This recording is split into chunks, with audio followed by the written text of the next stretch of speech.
I'm Horace Douty. Welcome to Horace Douty YouTube near Lexington, Virginia. Each week I bring you 3 videos, a brief sermon meditation each Sunday, a nature lesson each Tuesday, and a Lexington, Virginia history lesson each Thursday. Today I'm at the home of Cyrus McCormick, located just north of Lexington, Virginia. And before we start, I want to encourage you to click on subscribe and like and the little bell icon, and please share these videos on your social media platforms. My books, History Lessons from a Country Church, Volume 1 and Volume 2, contain many photographs of the area, and those books may be purchased at the downtown bookstore in Lexington and the Bookery, both in town, also on Amazon. Today, the title of the meditation for Sunday is St. Paul's Last Request. Poor John Mark was at the end of his rope. The young man had started out with heady dreams. He watched Paul and Barnabas fill the meeting halls wherever they went and preached. Thousands of people were being converted to the new religion, and for the first time in history, churches formed and flourished. Mark was eager to take his place in the great revolution. He would be famous just like his uncle Barnabas and the eloquent Paul. And for a while it did work. Mark traveled with them from Jerusalem to Antioch, then to Cyprus and to Perga, and at the foot of the grim Taurus Mountains, however, the boy collapsed. He heard rumors about the fierce gangs and robbers up in those hills. Young Mark simply did not have the right stuff in him to face it. He was accustomed to a wealthy life of ease and plenty, and so right there, he quit. Mark boarded the first ship heading home. Barnabas was old. Paul was weakened by poor health. Mark had been the young blood among them, the hope and the helper. But he abandoned the older men, leaving them to climb those mountains by themselves. And we can understand the bitter fury of Paul. His temperament was the opposite of Mark's. Paul was tough as nails. By his own admission, he had learned to be content regardless of whether the times were easy or hard. Mark had never learned that. Months later, Paul and Barnabas planned another missionary journey, and Mark wanted to go along. And Paul put his foot down. No, never again, never Mark. Gentle Barnabas insisted they give the young man a second chance. And Paul saw in Mark nothing but a sissy and a coward, and the argument raged to the tragic breaking point. The two old friends parted company and went their separate ways. Barnabas took Mark with him. Paul took Silas. And the Bible tells us very little about Mark for many years. He had failed about as miserably as anybody can. St. Paul, one of the bravest souls in history, had declared with great authority, Mark, you are not good enough to associate with me. Surprisingly, that's not the end of the story. When his name next surfaces, Mark is with another giant, Simon Peter. The old disciple refers to Mark as my son. We like to think of Simon Peter as a big, burly disciple who had no fear and could look out for himself.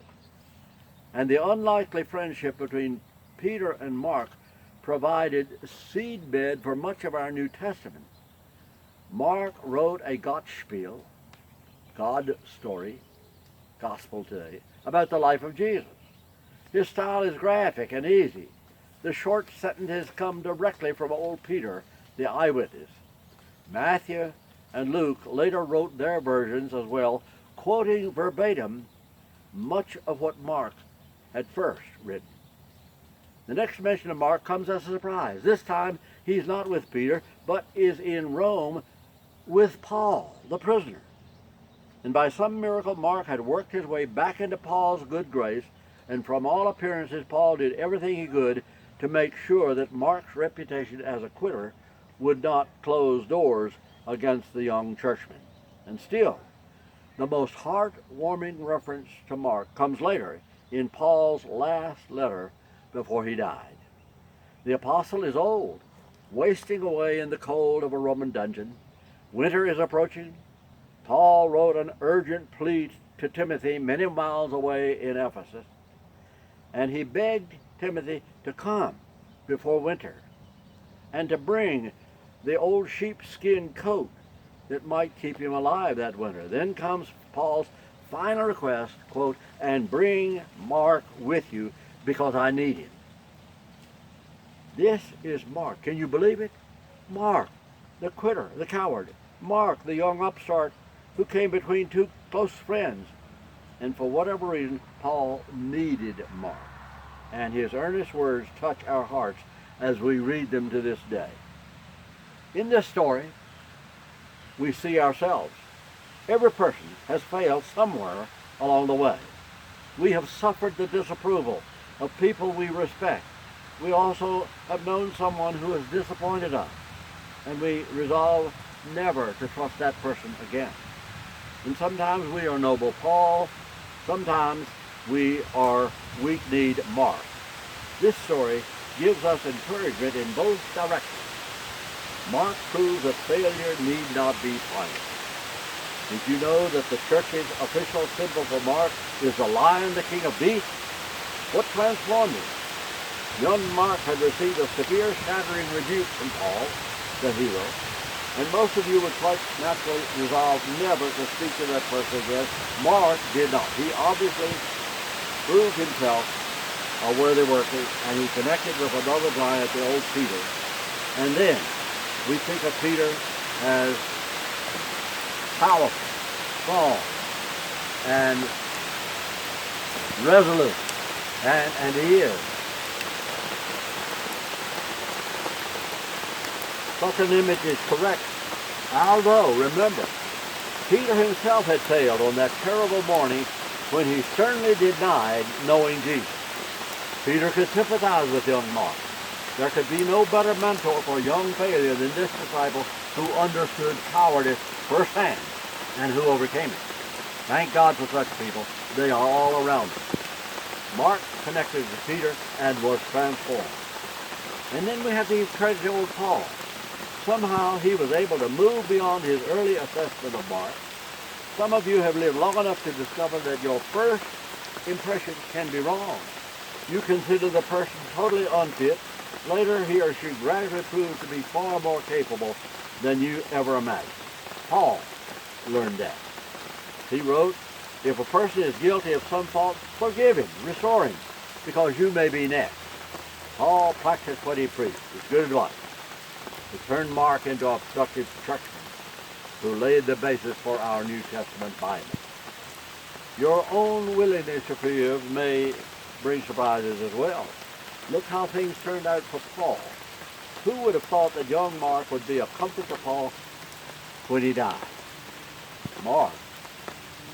There was great revival of strength in him. And then we have to think about the kindness of Peter. That invisible force lifted Mark out of weakness. Today, you are tapping into God's energy this very minute. He's the same God who empowered Mark and Abraham and Jacob and thousands of others. You may consider yourself a failure, but God may be shaping you into a hero today while you pray. Amen.